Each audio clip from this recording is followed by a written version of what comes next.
Thanks, Heiner. It will be my duty to keep Ansgar separated from Heiner during the lunch, because otherwise the most interesting part of the discussion will occur privately, whereas it has to be public for everybody to benefit of this interesting difference in views. And now it's my pleasure to invite Brigitte Granville to join me here. Brigitte, the floor is yours. Oui, je mets la présentation, bien sûr. Sauf que c'est où? C'est peut-être ça. Queen Mary, it's you. Mm-hmm. Okay. Can you full screen? Yes, I can do that for you. So, welcome to the Italian Chamber of Deputies. Thank you.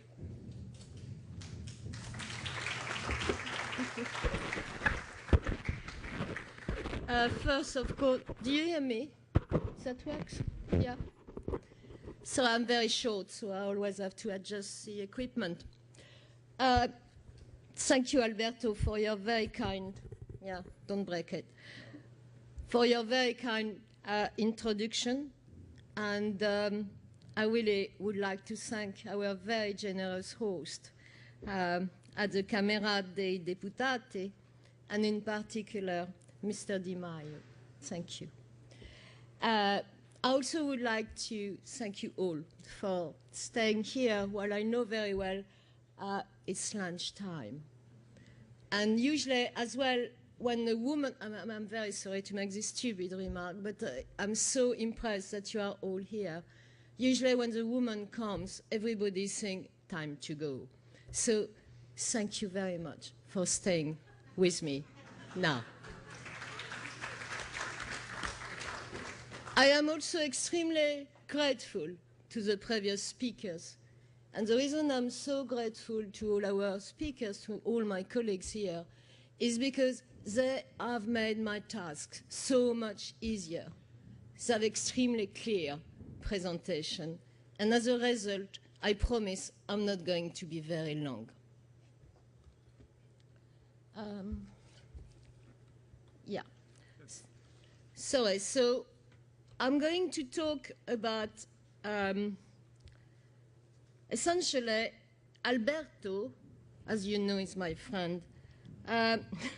He wrote in his article, Euro, the big defeat for the economics profession, which was published in Il Sole 24 Ore in May.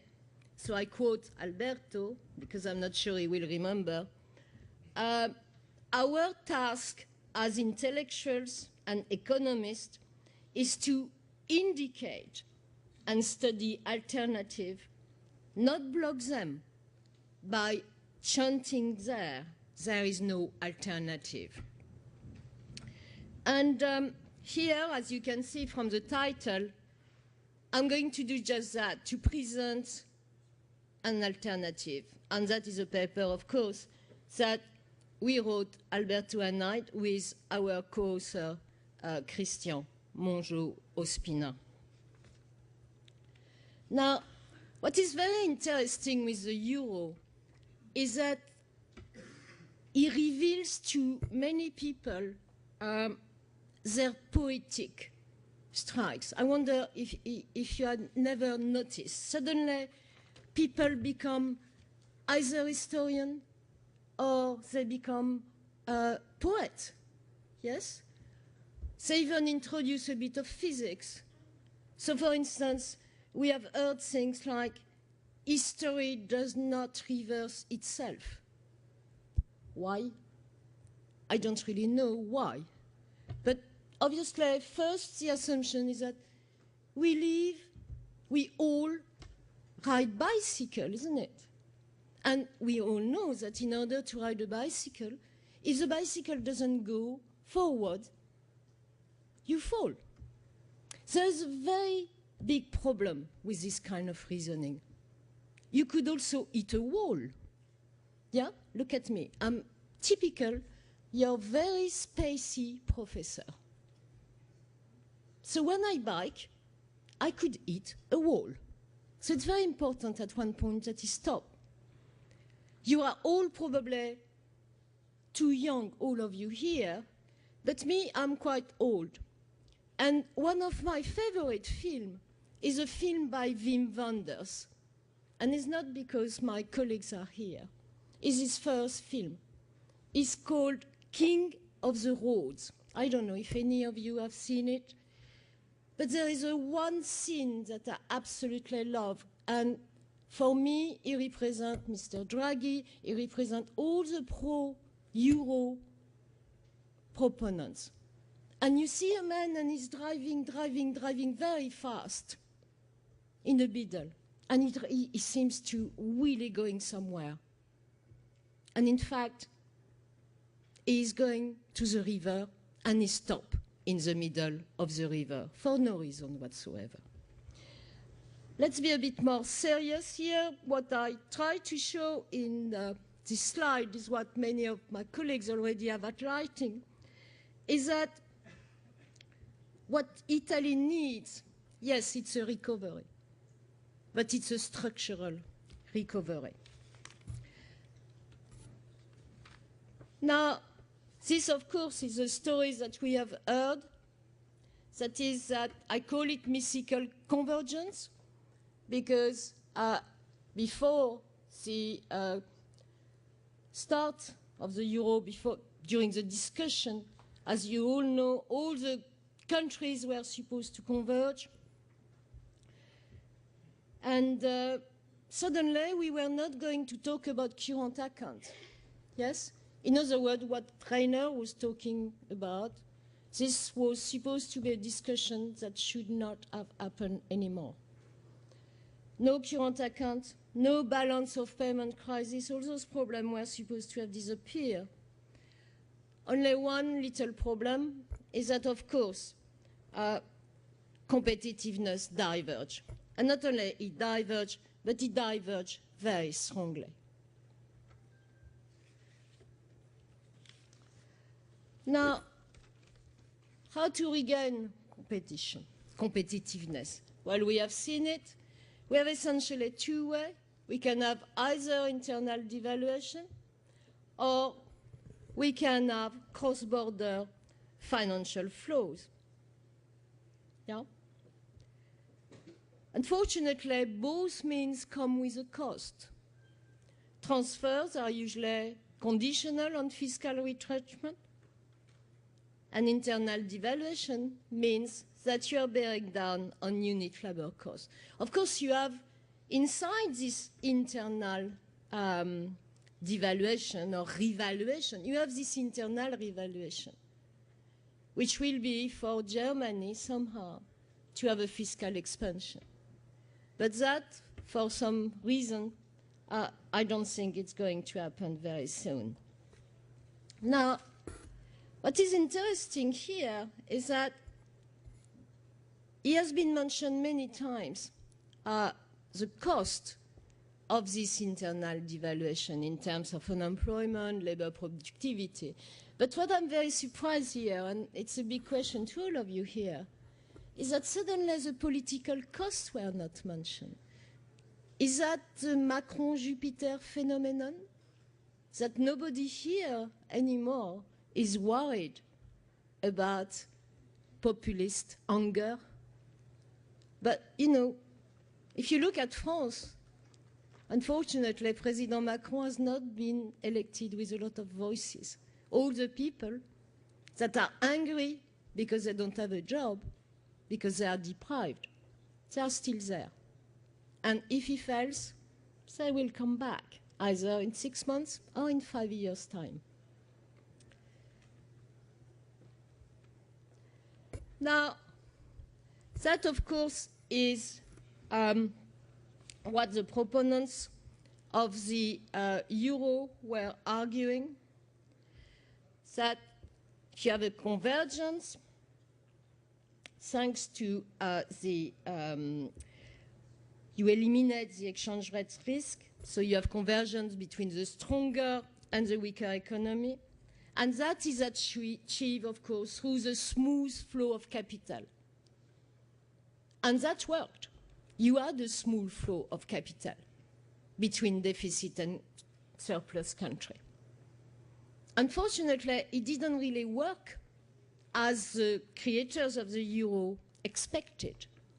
That is, the capital flew thanks to European financial integration, but there was no hard budget constraint. Yeah?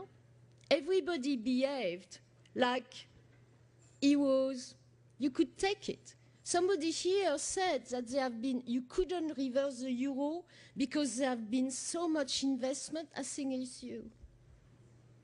Come on. Suddenly, what happened? You had the interest rate extremely low. It was a bonanza.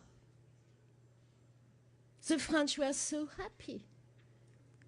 Not only them, many countries, they could borrow at last at the same interest rate of the German without having to make any political effort. No reform. Nobody were in the street for once. Fantastic. Which is in France, as you may know, one of our main problems. Now, here I have my colleague, so I can go very quickly. But essentially, what we did in our paper, in order to try to estimate how much will it cost to leave the euro, we essentially relied on the gross external liabilities instead of just taking the share of private bonds under foreign law. And this way of estimating things makes sure that we are much more conservative than if we were just taking the share of private and public bond. Now, we hear many times about the consequences of withdrawal from a monetary union. I mean, it's not completely true. What we hear is that it's going to be catastrophic. Yeah? And usually, things stop there. It's going to be chaos, catastrophic. You are all going to hell. I hope you are all ready. So, what are those channels of uncertainty? Well, you have consequences, obviously. You will have expansionary consequences through trade, obviously, if you have devaluation. But you will also have some contractionary impact, and that will be through the balance sheet effects of the devaluation, and you, as well as a net impact on the Italian economy. The overall will very much depend on the size.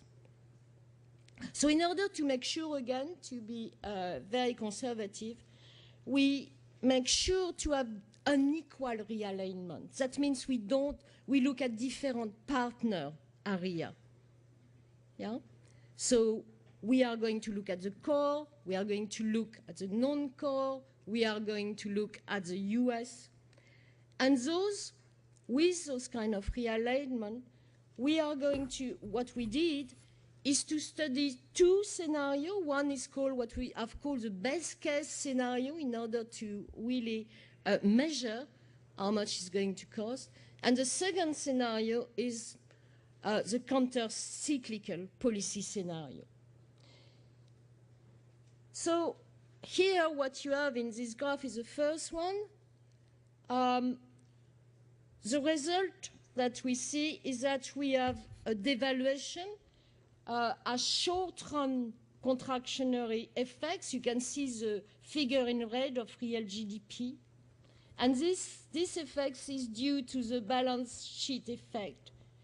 And it's in the first year of our simulation.